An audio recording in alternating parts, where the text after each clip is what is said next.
अस्सलाम वालेकुम dear students. आज हम पढ़ेंगे क्लास 9 के फ़िज़िक्स का चैप्टर नंबर 3 का topic Newton first law of motion. तो ये बोर्ड के पॉइंट ऑफ व्यू के लिहाज से भी तीनों लॉज जो है वो मोस्ट इम्पॉर्टेंट है। इसमें ज़्यादातर सेकंड लॉ जो है वो बहुत लगता है, लेकिन आप लोग तीनों लॉज की प्रैक्टिस कीजिएगा ताकि अगर कोई भी एक लॉ लग जाए तो आप इजीली वो क्वेश्चन अटैम्प्ट कर सकें।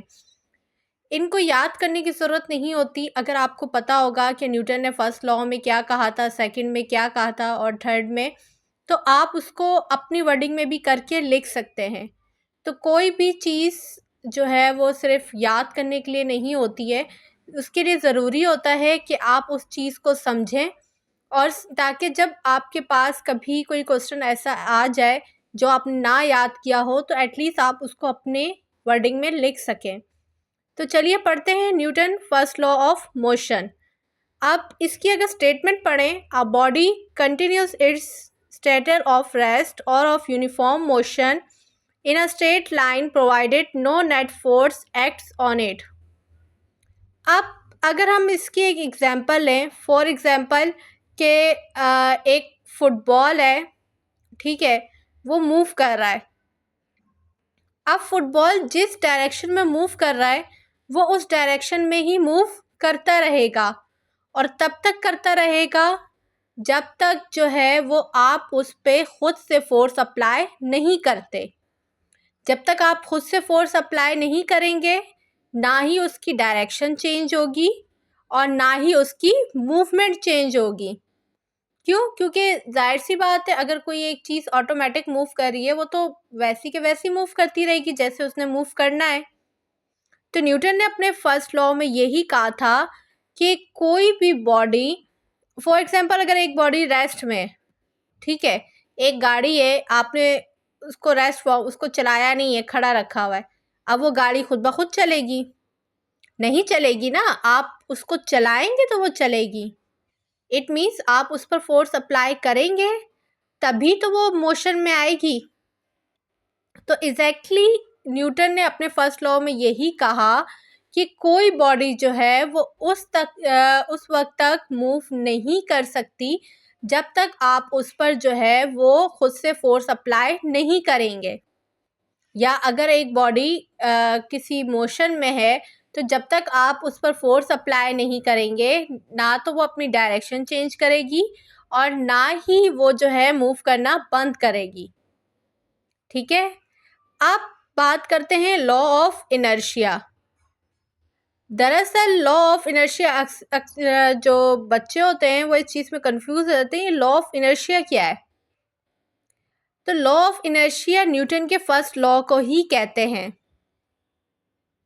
क्योंकि अगर हम बात करें इनर्शिया की स्टेटमेंट पहले पढ़ लेते हैं। Newton first law of motion is also called Newton's law of inertia because it deals with inertial properties of matter.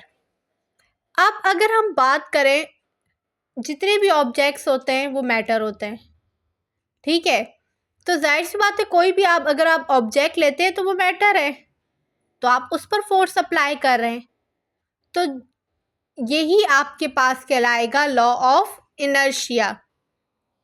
इसकी एग्जांपल अगर हम देखें तो हमने यहाँ लिए passenger standing in a bus fall forward when driver applies brake suddenly. अब for example आप लोग जो है एक बस में सफ़र कर रहे हैं, ठीक है, आप बस में खड़े हुए और सफ़र कर रहे हैं। अगर आप अपनी डायरेक्शन देखें, आप तो बस में सीधे खड़े हुए हैं ना, आप तो कोई मूवमेंट नहीं कर रहे। आपके मूवमेंट में जो चेंजिंग आ रही है वो बस के चलने से आ रही है कि बस ज़्यादा जब तेज़ चल रही होती है तो आप देखते हैं हमारी बॉडी मूव कर रही होती है, हिल रही होती है, लेकिन हम खुद से तो नहीं हिला रहे होते। तो वो क्या है, वो नेचुरली उसके अंदर जो है वो चेंजिंग आ रही होती है। और जब अचानक से जो ड्राइवर है वो ब्रेक लगाता है तो आप देखते हैं हमें एकदम ज़ोर से झटका लगता है, हम एकदम जो है वो मूव करते हैं। तो ये मूवमेंट कब आई?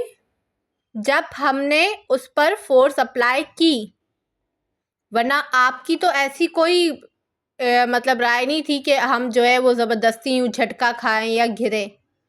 आप तो सीधे खड़े हुए थे। तो वो जो चेंजिंग आई वो किस वजह से आई, क्योंकि ड्राइवर ने क्या लगाई थी, ब्रेक। तो आई होप आपको न्यूटन का फर्स्ट लॉ अच्छे से समझ में आ गया होगा। अब चले पढ़ते हैं न्यूटन के सेकंड लॉ को।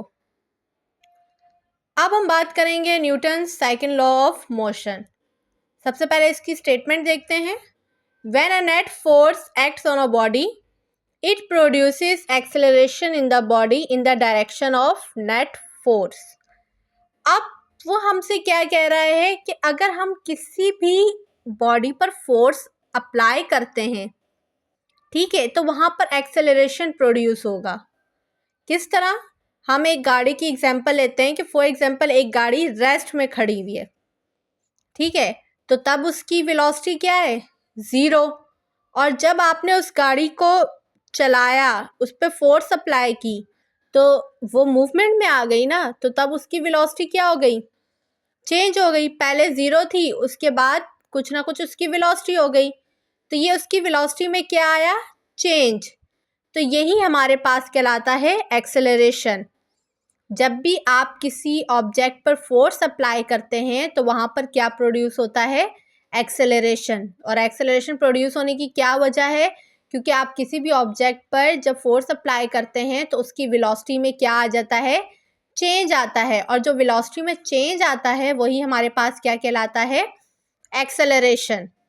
ठीक है, यहाँ तक तो इसने ये बात की। नेक्स्ट वो कह रहा है magnitude of this acceleration is directly proportional to the net force acting on the body. अब मैग्नीट्यूड का मतलब क्या होता है, इसमें आपके पास जो है वो दो क्वांटिटीज होती हैं। जैसे हमारे पास यहाँ पर है, एक एक्सेलरेशन है, दूसरी है फोर्स।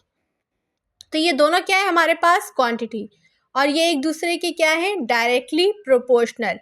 इट मीन्स अगर एक्सेलरेशन ज़्यादा है तो फोर्स भी क्या होगी, ज़्यादा होगी। और अगर एक्सेलरेशन कम है तो फोर्स भी क्या होगी, कम होगी।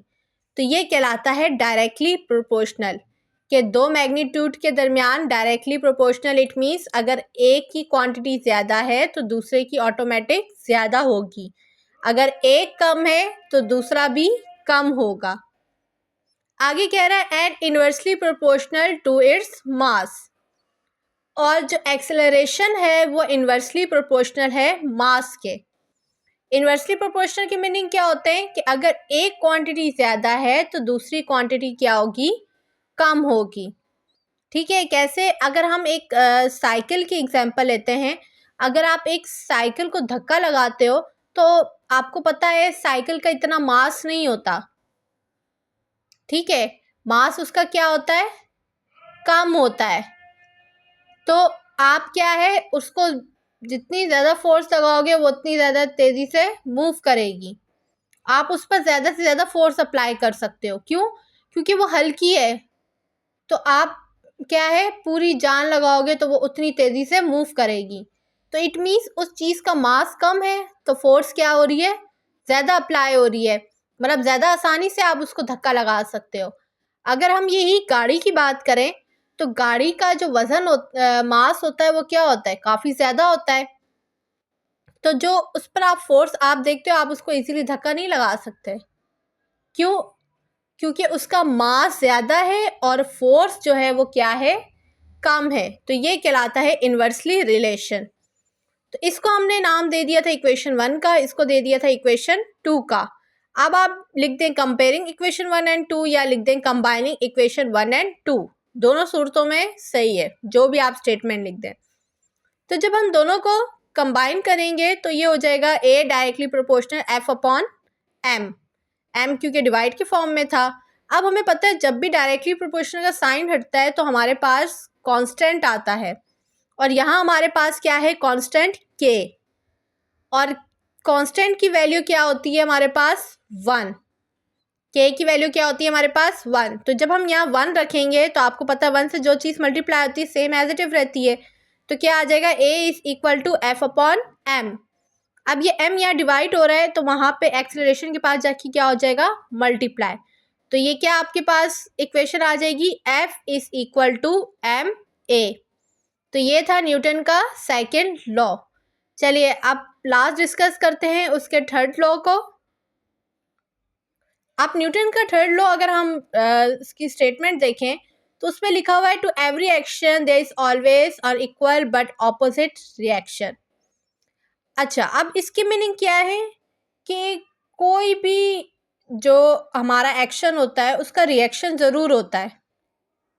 ठीक है, जैसे अगर हम मिसाल लें नॉर्मल लाइफ में, आप किसी के साथ मजाक करते हो, उसको छेड़ा करते हो उसके साथ, ठीक है, आप एक एक्शन कर रहे हो, तो जो रिएक्शन में वो आपके ऊपर भड़कता है तो वो क्या होता है, उसका रिएक्शन। जो आपने एक्शन परफॉर्म किया उसका आपको रिएक्शन भी मिला।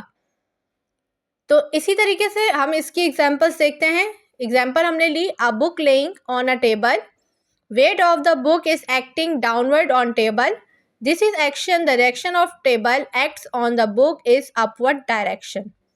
ठीक है, बहुत इजी और सिंपल सी हमने एग्जांपल ली है इसकी कि आपने जो है एक बुक एक टेबल पर रखी हुई है, ठीक है, अब बुक का अपना भी तो कोई वजन है ना, तो आपने जब उसको टेबल पे रखा तो टेबल उसका वेट क्या है, बर्दाश्त कर रहा है।